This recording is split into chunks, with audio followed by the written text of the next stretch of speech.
In the modern world, we like to think we understand everything, but there are some things that are completely impossible, incomprehensible. Let me show you.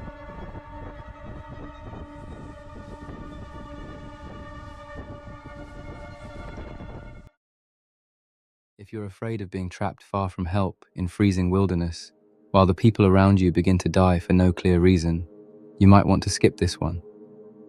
In August of 1993, 6 experienced hikers set out into the Kamar-Darban mountain range in southern Siberia, near Lake Baikal, one of the coldest, most unforgiving regions on Earth.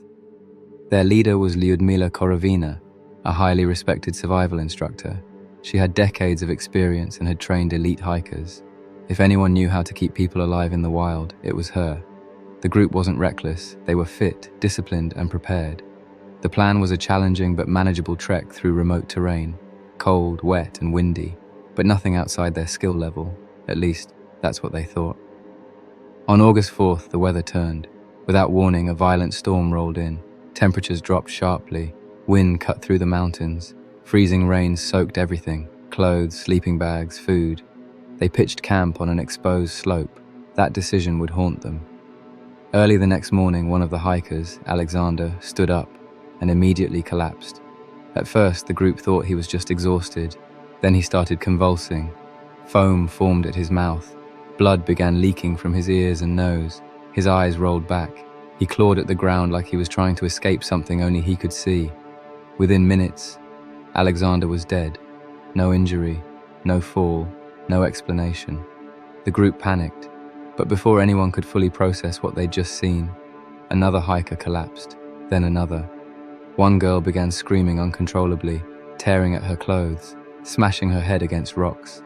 Another started bleeding from the eyes. These were not slow deaths. These were fast, violent, terrifying. Lyudmila, their leader, ran between them, screaming orders, trying CPR, trying anything. It didn't matter. One by one, her students died in front of her. Within hours, 5 of the 6 hikers were dead. Only one remained alive, a 17-year-old girl named Valentina Utachenko. She watched her friends die in ways she couldn't understand. And then, she watched her instructor collapse. Lyudmila looked at Valentina, barely able to speak, and whispered, "Run, go down, don't stop." Then she died. Valentina did what she was told. She ran. For 4 days, Valentina wandered alone through freezing wilderness. She had no food, no shelter, no map. She survived on berries and river water. At night, she slept sitting up so she wouldn't freeze to death. She later said she could still hear her friends screaming when the wind blew through the trees. Eventually, she stumbled upon a group of kayakers, barely conscious, on the edge of death. They saved her. When rescue teams found the bodies, they were baffled. No signs of attack, no trauma, no avalanche, no poison found in their food. Autopsies showed internal bleeding, lung damage, and symptoms resembling severe pulmonary edema, but no clear cause. Some experts suggested hypothermia combined with extreme stress. Others theorized toxic gas emissions from the mountains. A few quietly mentioned classified military testing in the area, but officially, there is no explanation. 6 healthy, experienced hikers entered the mountains. 5 died screaming, bleeding, and convulsing in the snow. 1 survived, because she ran while she still could. And the mountains of Kamar-Darban? They've never given up their secret.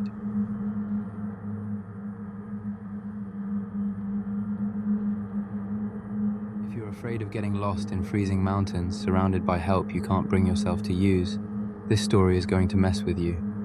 In February of 1978, 5 men from Yuba City, California, attended a college basketball game about an hour from home. Their names were Gary Mathias, Bill Sterling, Jack Hewitt, Jackie Hewitt, and Ted Wire. They were all close friends, all responsible. All had mild intellectual disabilities, but they lived independently, held jobs, and were known for being extremely routine-oriented. That night, they watched the game, grabbed snacks, and then started driving home. They never made it. Instead of heading south toward Yuba City, their car somehow turned east, straight into the Plumas National Forest. Deep mountains, snow, sub-freezing temperatures. At some point near midnight, their car got stuck on a remote dirt road, in snow that was only a few inches deep. Here's the first thing that makes no sense. The car was fully functional. It had gas, it wasn't damaged, and 5 grown men could have pushed it free.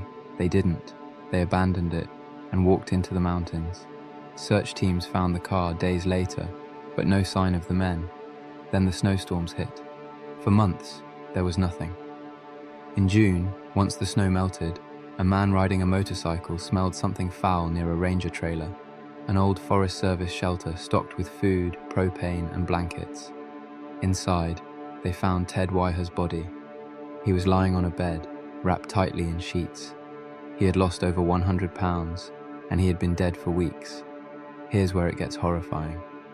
Inside that trailer, there was enough food to last a year. Canned meals, freeze-dried rations, a propane heater that worked perfectly. Ted had starved to death. Even worse, someone had opened food cans, but not the ones that required a simple can opener sitting right there. Nearby, searchers found the remains of Jack Hewitt and Jackie Hewitt. They had died of exposure, just miles from the trailer. Then they found Bill Sterling, or what was left of him. Animals had scattered his bones across the forest.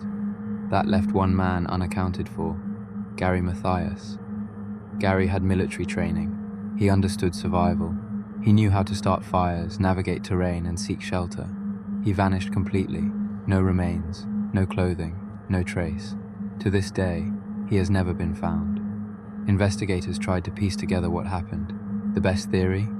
The men may have seen something on that mountain road, something that scared them so badly they abandoned a perfectly good car and fled into the dark, freezing wilderness.